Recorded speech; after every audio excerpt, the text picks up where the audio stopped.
Hey everyone, and welcome to another episode of the AnthroPuzzled podcast. I'm your host, Abby Letzinger, and every 2 weeks we'll explore how anthropologists are forging unique career paths beyond the usual academic sphere. Tune in, get inspired, and start piecing together your own career puzzle within the world of anthropology.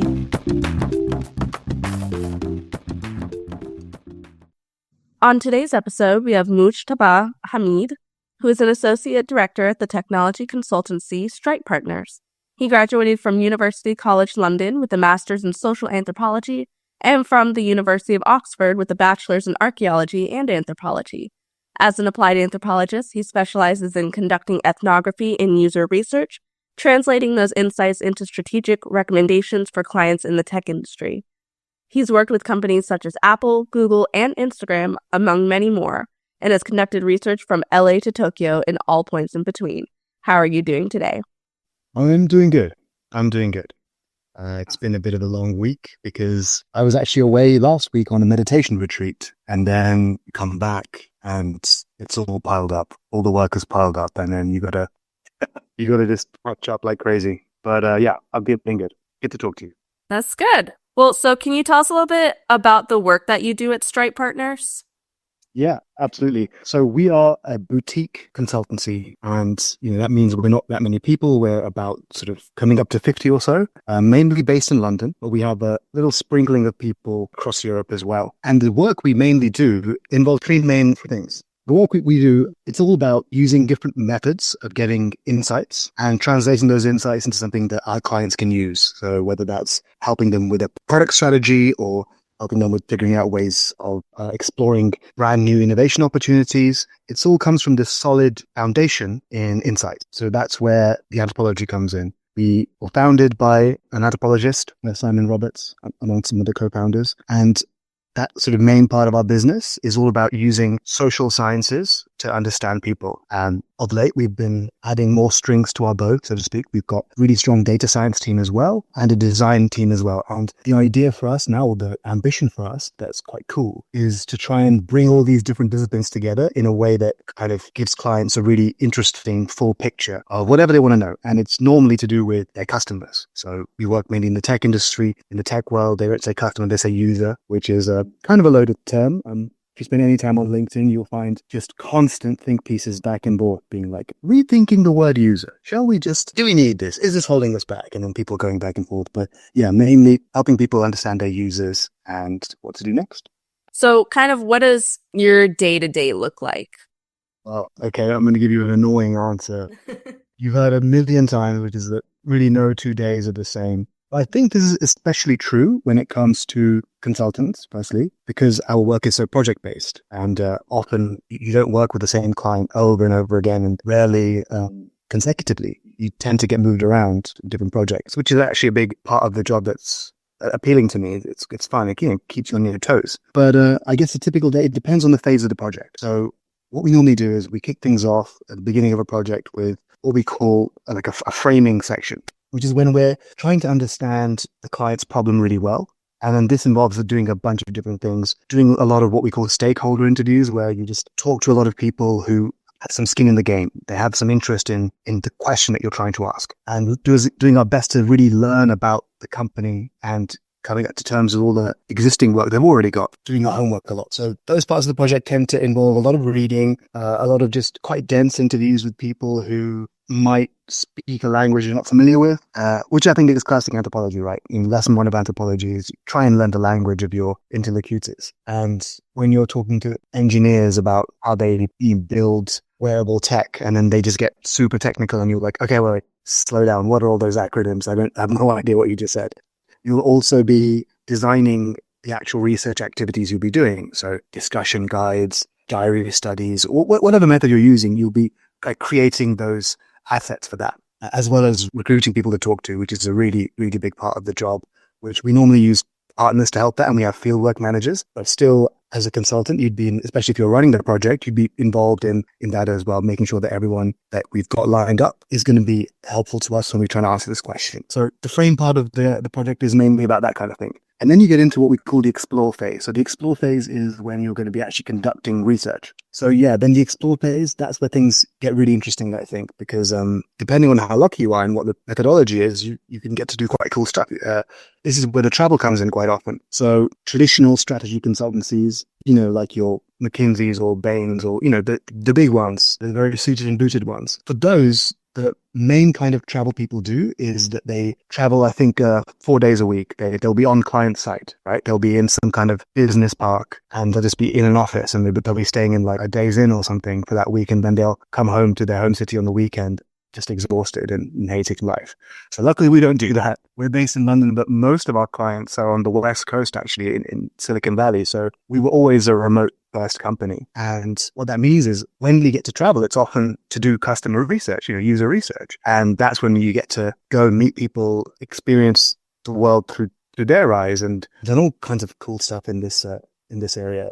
Going to music festivals near Paris with a bunch of French teams to understand how they use social media, or going to arcades in Tokyo to understand gaming and what gaming kind of really means to people in Japan. And it means a lot, by the way. It means a hell of a lot to them. So yeah, that's the part that's really interesting. And then you come back and then you enter the sense make phase of the project, which is where you're trying to get all that data you've got. So interview transcripts, photos, your own reflections, which I think is very important. I always encourage people to be keeping like a diary of the field work as well, because, your own feelings it's data if you adopt a reflexive approach. And then, you come back and you need to just sit through all that. There's that period of real terror where you're like, I don't know what's going on. I painted myself into a corner. My colleagues think I'm an idiot. My clients are never going to rehire me.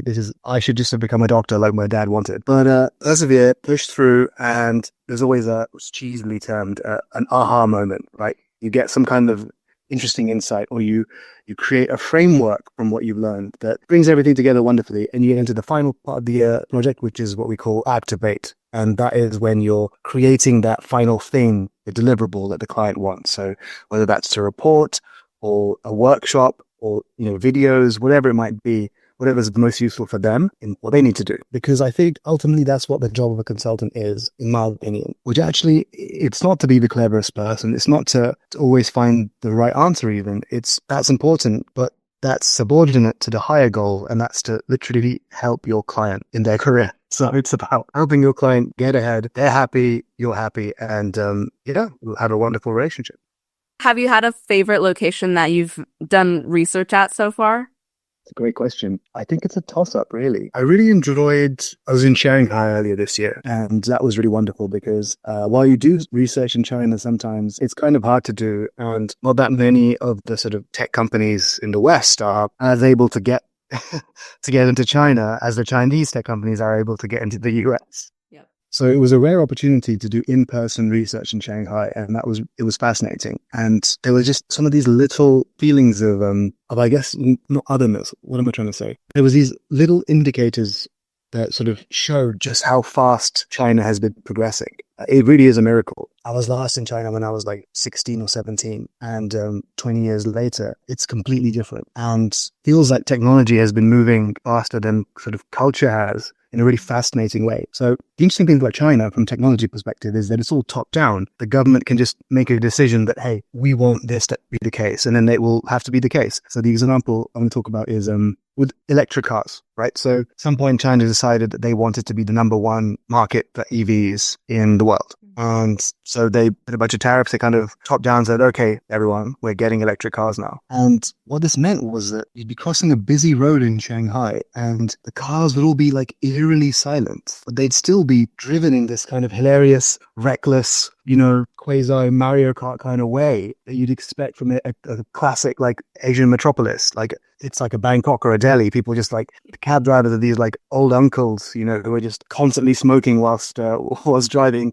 expertly really fast, but in this creepy, silent way. And like there's a bit of a disjuncture here between kind of technology and the underlying culture, because EVs, I'm sure, in America, a particular kind of person will be sort of cruising around in this Tesla or whatever, right? And he wouldn't be jostling the other cars. Yeah, the individuals who drive electric cars here is usually someone who's got a boatload of money, or on the other hand, it's someone who's just extremely environmentally conscious. So it's definitely not something that everyone's wanting to gravitate to, because a lot of companies and individuals here in America still want like gas-powered cars because they're like, oh, this is how America's been. It's how it should be. So trying to do anything progressive here is really hard because it's a double-edged sword. You can have EV cars and it'd be great for the environment, but on the other hand, how you make those cars with the lithium batteries and whatnot, what other part of the world is it destroying? So it's kind of a toss-up. They're like, well, we know what these gasoline-powered cars do to our environment. You know, we don't have to speculate how it's going to affect us 20, 30 years down the road. We've had it for so long. But the electric cars, we don't know too much about them, what effects they're going to cause. So we'll just stick with the stuff that we know. So it's really hard to progress here. Of course, of course. And to me, that whole debate is interesting. I did a piece of work actually for General Motors a while back, which involved, I think, a bunch of time with drivers down in Dallas, and then comparing that with Washington and comparing it with, and New Jersey. So it was different kinds of drivers. But what's interesting is just how the level of sort of interesting ritual and history and culture and like mythology that Americans ascribe to their cars. And obviously, you know, this is both done amicably, but also very much top down by the advertisers. And it's really fascinating to kind of unpick those strands. And yeah, for people to adopt a new sort of vehicle, it comes with a whole new set of rituals and therefore a new like ritual identity, right? Like, who are you? You go from pumping gas in your car and like adding those like badges of car ownership of, I know how to do this, to fix my transmission or whatever it is, all those things, those like classic, quite macho things like, oh, I can change my own oil, all this. And suddenly you've got this thing and you're like, well, I got to start, what the hell is this? I got to start from scratch. This is a toy. And then you get really mad and say horrible things online. I think that's all I can say. I'm going to draft. Yeah, and you know, cars here are definitely a culture in itself because you know, you have the individuals with Jeeps or you got a motorcycle, and you know, a lot of people who are like, "Oh, if you own a Jeep, you're in a cult." And I'm like, I understand that because my husband owns a Jeep and I do think he's in a cult. But yeah, so it just, you know, depending on what car you have, it also kind of prescribes to what your alleged personality is. So it's interesting to see what kind of cultures and personalities individuals associate with what kind of car you're driving. I mean, I feel like in, you know, other countries where they're a lot smaller, having a car almost feels more like a burden than a help, you know, because depending on where you live, public transportation could be great. I live in London, so you can get by without having a car here. Exactly, yeah. Because like when I lived in Switzerland, I didn't need a car. Like even though my husband was like, oh, here, you can drive this. I'm like, absolutely not. You guys barely have like lines on your roads. I don't know if this is a one way or not. I will stick to the buses and trains. Sure, and it was all up mountains anyway, so Yeah. you know, best to avoid that. Yep. I'm like, I'm good. These roads are a bit narrow. And so like, how did you get into this kind of consultancy career path? Because you mentioned your dad wanted you to be a doctor, but now you're doing something completely different. Yeah, well, he never sort of pushed me in that route. He just suggested it as being a good path, but that is because it was the only path he knew. He's a doctor, and my mum's a doctor, and we're from Pakistan originally, and you know, in Pakistan there are only sort of 3 jobs suitable for anyone who's middle class, and that's doctor, lawyer, engineer. I think that's quite a common Asian stereotype, you know, Asians of all the stripes. But I really didn't want to be a doctor because it just seemed like an absurd thing to do to me, to be honest, to be around really sick people all the time. I just don't know how my dad could do it.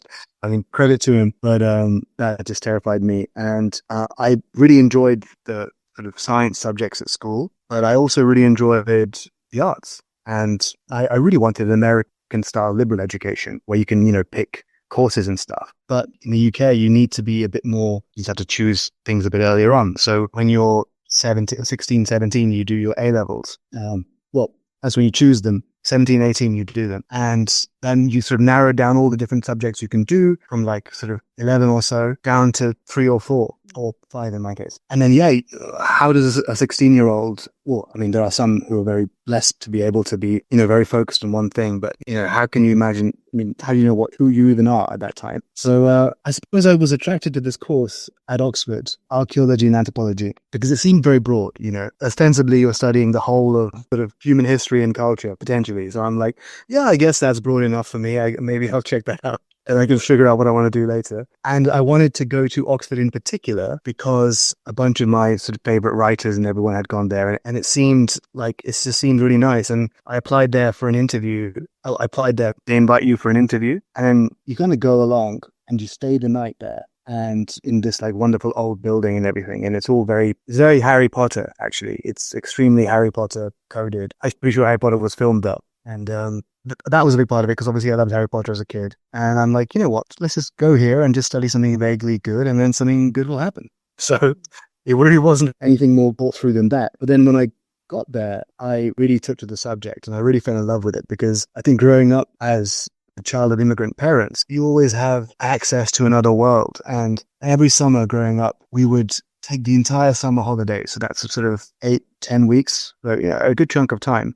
We take that whole vacation and just live with my family in Pakistan, and my grandma and grandpa and those guys. And it never felt like a vacation because it was like a daily life there. It was almost like it was going through different worlds, And when I grew older, I sort of lamented that a bit because my friends were like, oh yeah, we went here. We all went to the beach in like France and this. And I'm like, well, we just saw relatives and that was it. But I now realize how much of a privilege that was because you have access to other like life worlds, other ways of seeing and being. And when we came to my undergraduate, the anthropology courses were sort of about all the kind of ethnographies and the ethnographic examples that were being used. And when we discussed things like, ritual or kinship or whatever, I would always go back to my understanding of my parents, Punjabi, Pakistani culture, and it was like I was looking at myself, a new set of critical tools. It was really cool. I really liked it. And then, I worked for a couple of years. I left Oxford wanting to, direct plays because I got really into play directing while I was there and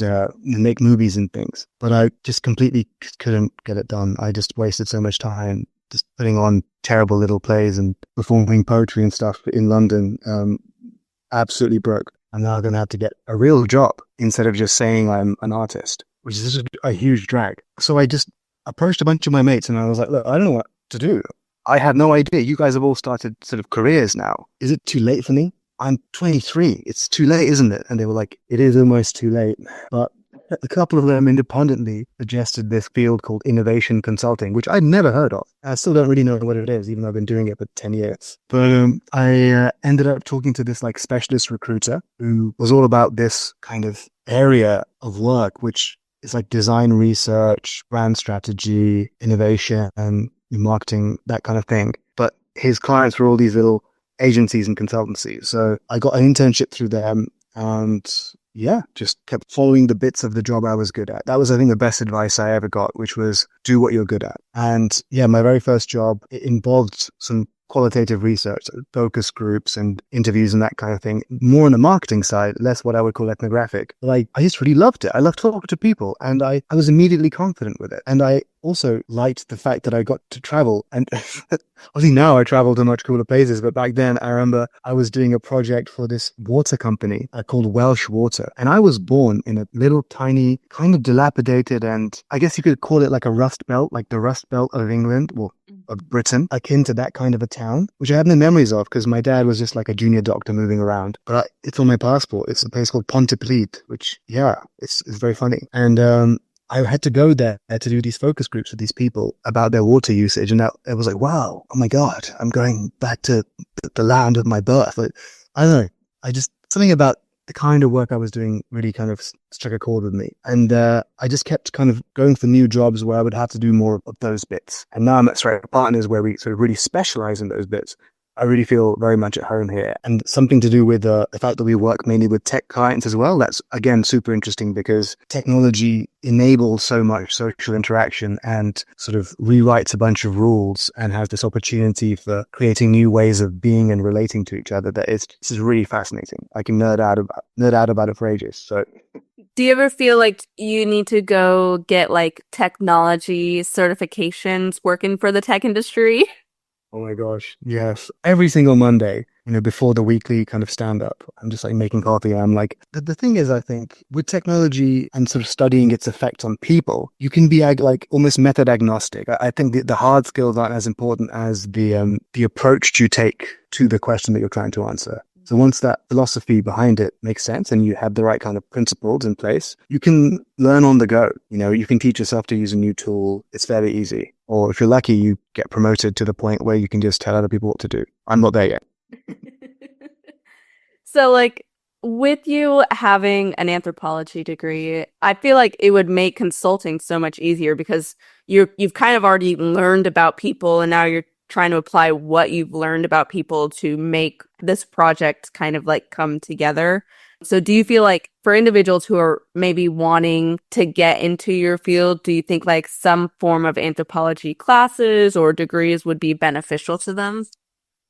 Oh, yeah. I mean, well, in my field more generally, I struggle to say what my field even is because there's only a handful of places that do the kind of work that Stripe Partners does. We've got this like interesting niche. Another place is probably Red Associates. That's a very famous one, which is again like very anthropologically sort of oriented. And there's another one called Gemic. And apart from that, there aren't that many. And there's like various little boutiques. There was one that used to be one that was around called Idea Couture, which was I think it was a Canadian company, but there's a constantly shifting landscape of small consultancies getting acquired by big ones. And then once the big ones have bought them, what's made the small one special gets eroded and eventually absorbed into the larger kind of mass. And then people leave and they start up a new small one. And so it continues. So I would say consulting writ large, anthropology is certainly important, but the traditional kind of consulting, those skills just don't seem to be as valued by like McKinsey's or Bain's or BCG's as other kinds of skill might be. You can definitely be successful, but I do think that you'd be maybe playing second fiddle to someone who just studied like economics or something. But I think the kind of consulting I do, I think anthropology is central. It's absolutely central. We really look for people who've got some kind of strong social science background for our social science team, right? So whether that's political science or sociology, but overwhelmingly anthropology. And I'm very biased because I think it's the best social science, hands down. I've got strong views on this and I will say some inflammatory things that will get me in trouble with my bosses and probably even my parents. But it's the truth. Now, what can someone expect to make working this kind of job salary-wise?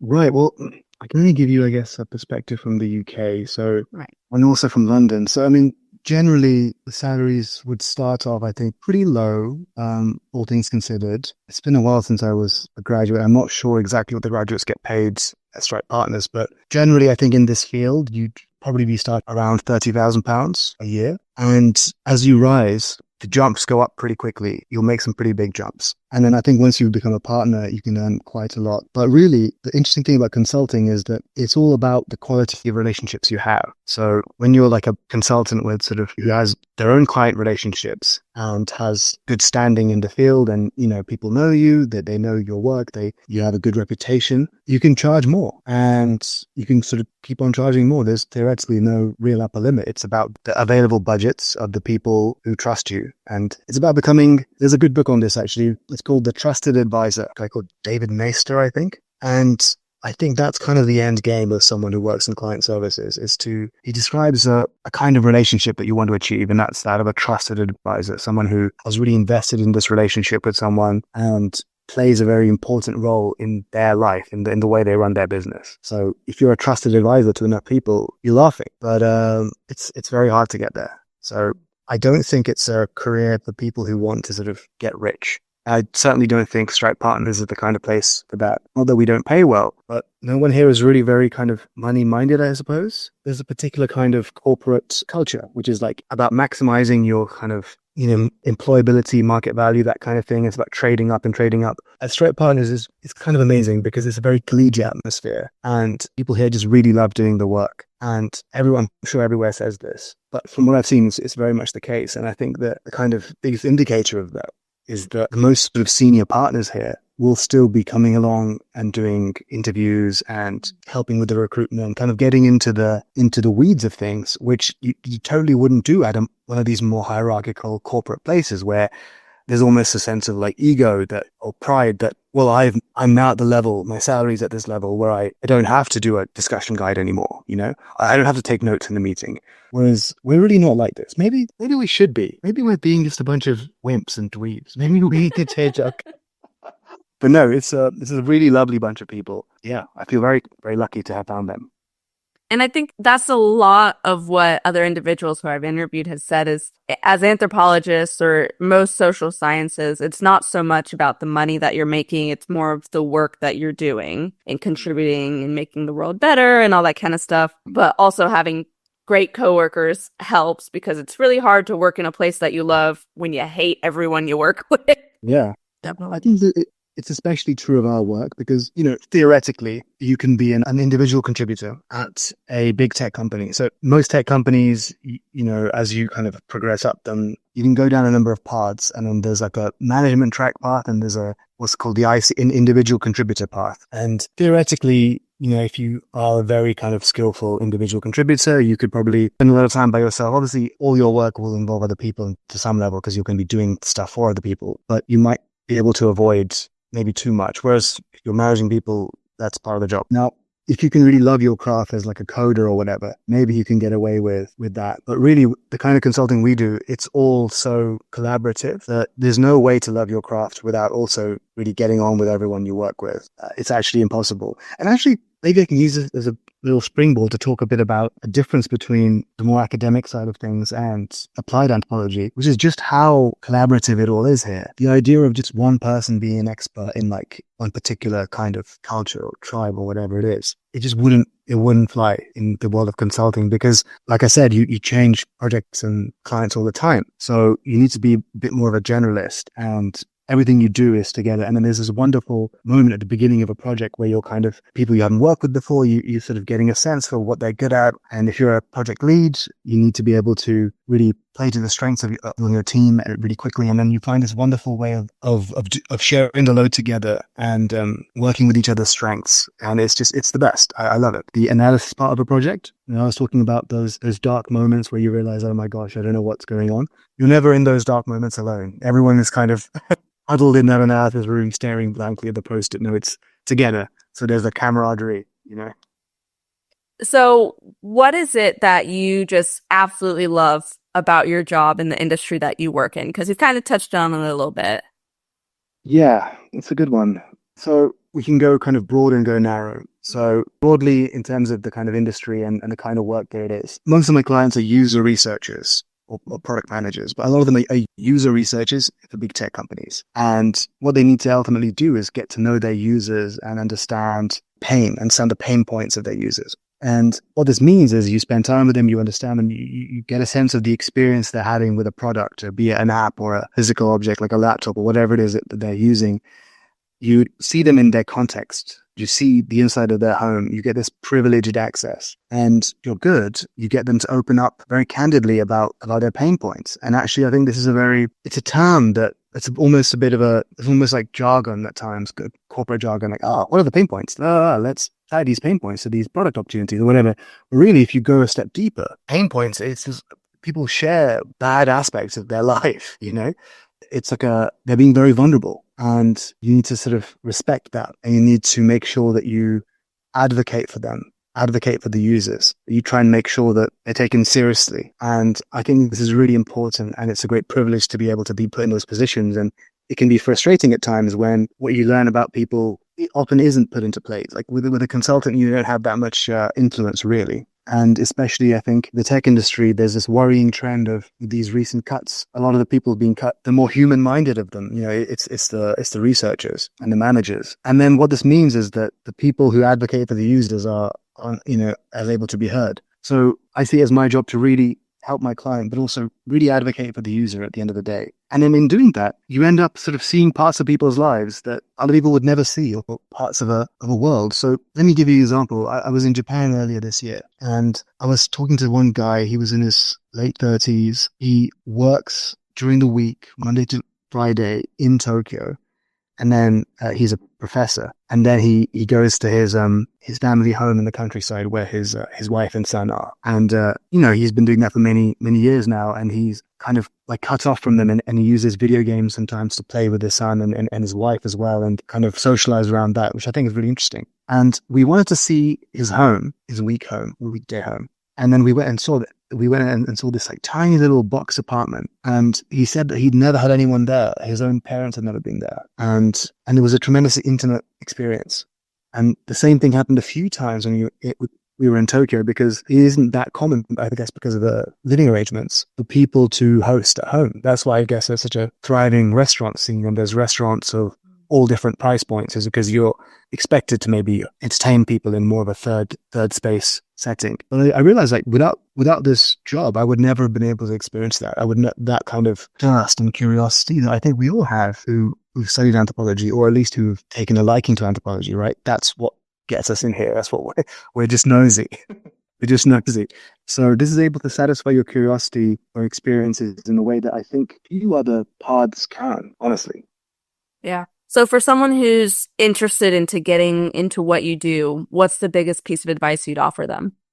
Okay, so I'm assuming that person is an anthropology student or someone of that nature. So the anthropology bit is covered. I think the biggest mistake that people make when they try to go from anthropology to the world of applied anthropology is that they lose track of what it's all in service of, what it's all for, right? Very often we can get carried away or get very enamored with certain ideas or frameworks that we've come across, and we're like, oh, this is so cool. We can bring in aspects of, I don't know, of this really niche theorist I read, or we can bring in some Bourdieu. That's me. I always bring in Bourdieu. We can do this. But then does the client want to hear that? Is this becoming a sort of set of slides that are going to be shown primarily to people who studied finance and then did MBAs and are terrified by social science? You have to think of your audience, and you have to think ultimately of the two magic words in consulting, which are so what? What's the so what here? That's what we end up saying a lot. I used to work at this New York-based innovation consultancy, and my managers there gave me that piece of advice where he was like, the idea might be really interesting, but if it's not solving a particular problem for the client in a way that the client can understand and appreciate, then we don't need it. So I had that kind of post-it note of so what on my screen for like a year and a half to sort of remind me to not get carried away with too much social theory. So I would say be aware of the so what. And in order to do that, you need to know a bit more about business. You need to, I'm not saying start reading like the Financial Times or whatever. Actually, no, you probably should read the Financial Times, because Gillian Tett is the editor-in-chief, I think, and she's an anthropologist. It's called AnthroVision, and she actually writes about the importance of anthropology in business. But yeah, I think it's important to study a bit more of the practical world. So this doesn't mean read anything boring. I think there's loads of great, fantastic sources of information aimed at all different kinds of audiences. So yeah, follow your favorite sort of TikTokers or whoever. Actually, there's a podcast I really like about business and finance and often technology, which is very funny. It's hysterically funny, and it's sort of just a couple of guys who do it. It's called the Ben and Emil Show, and that's part of what keeps me informed. Of course, I read grown-up things too, but the point is that you need to have some kind of solid diet of information about the world, and specifically the world of business. Okay. So I think that's quite an important thing. Yeah, that's something I hadn't really considered. Being that I'm job hunting and, looking for jobs that combine both my business and anthropology degree, that being up to date on current events or current policies is probably very beneficial.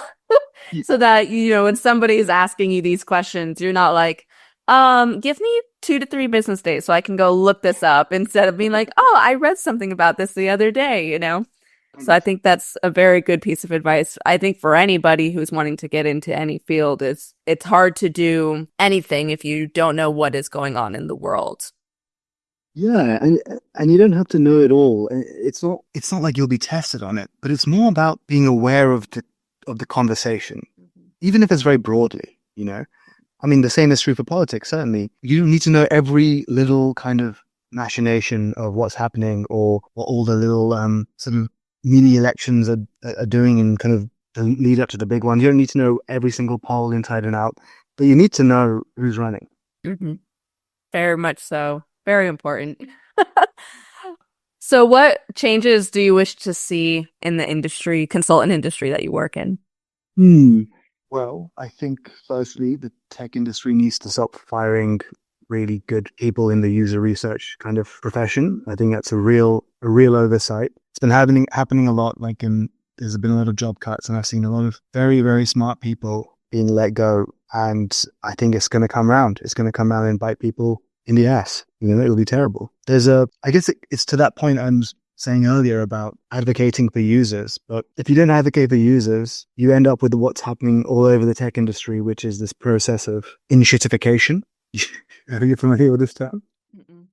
Cory Doctorow, who's a technology writer, and he had this idea of initiatification, which is that there's like a predictable kind of phase in the journey of many companies where they decline in quality in terms of the service they provide once they've won a market and established themselves. And I think in a tech company, it's particularly interesting because quite often you have a product that's really good, it's really slick, and you haven't worked out how to make money out of it yet. It doesn't really matter. And on the basis of that product, you've got a whole ton of seed money. And then, you open it up and you get more and more rounds and you're sitting on all this cash, and then you burn that cash to get more users, and you get them by giving them this really great service at a discount. You remember when Uber first came out, it was so cheap and good, and it had all these incentives to gain credit by adding your friends and all this. And you're like, hey, I could get used to this. This is great. And then once it's kind of at a level where suddenly it's the only game in town, it's kind of swallowed up everything else, and it's forced the cab drivers to all switch from their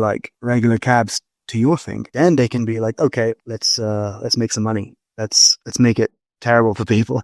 And that's when the ads start coming in. That's when you get the price hikes and everything like this. So I'm of the naive belief that if we had more user researchers, we had more people who really cared about the user, there'd be more protections against intuitification and things of that nature. But that's one thing I'd like to change about the industry. And another thing, not so much about the industry, but maybe about social sciences that are relied upon to make the most sort of popular and convincing arguments, I guess, in public discourse. I think psychology is way too prominent. I think it's my most hated social science. That's a bit extreme, but I think with psychology, it's everywhere. The language of psychology has really pervaded discourse in a really irritating way to me personally. And moreover, I think psychology has this sort of sheen of being like a proper hard science, but it's impossible to replicate, and people misuse psychology and kind of get it to sort of justify their decisions in this really reductive kind of way that isn't true. And I think anthropology is a much better way of looking at the world, because it's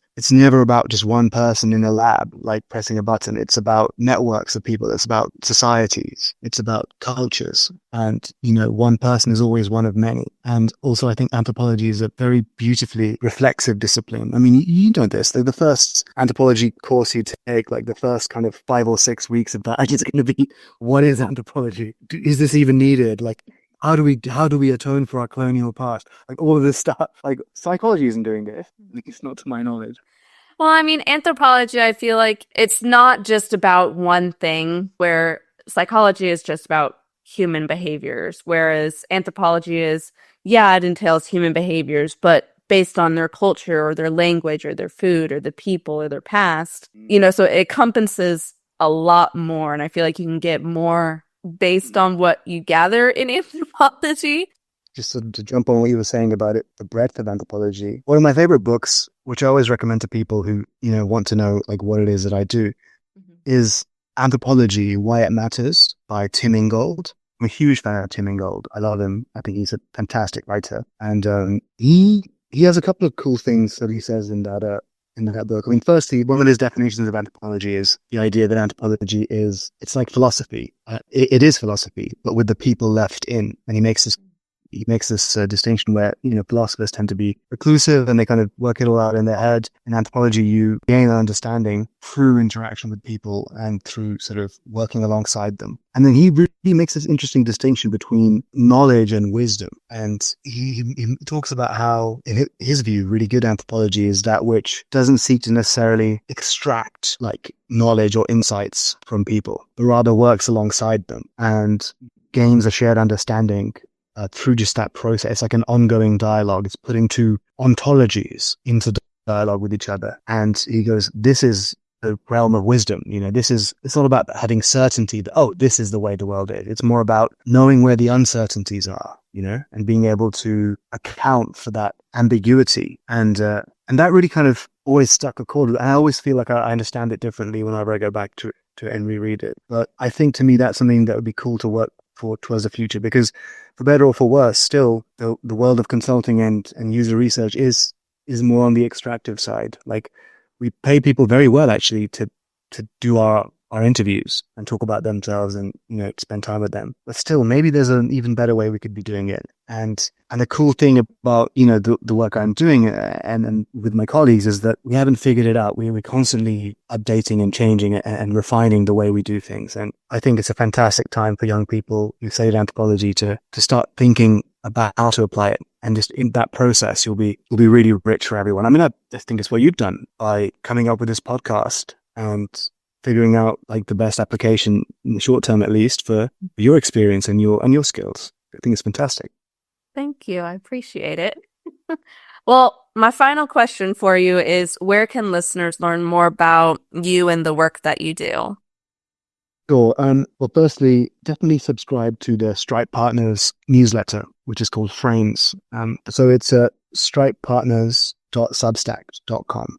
And that's our newsletter. And it's only once a month. And you get a short essay about some kind of social theory or idea from philosophy or something like that, applied to a practical kind of business problem or something like that. And we always visualize it with a framework. And actually, I think this is a very important thing, again, for people to learn to do, is to communicate visually. And I think people who come from the world of academia, certainly I was this way, we're very word heavy. And we, write all kinds, like hundreds of papers and read so much stuff, and we end up talking in horrible academic prose, which no one wants to read. And then you end up in the world of work and people are like, make some slides for me and help me understand immediately what you're saying. And I'm not going to read 5-6 paragraphs where you're kind of getting to the point. So I think if you subscribe to Frames, which is the title of our newsletter, seeing all these different frameworks might help you add to your visual sort of language and your repertoire. So I definitely recommend it. And I am in charge of it. So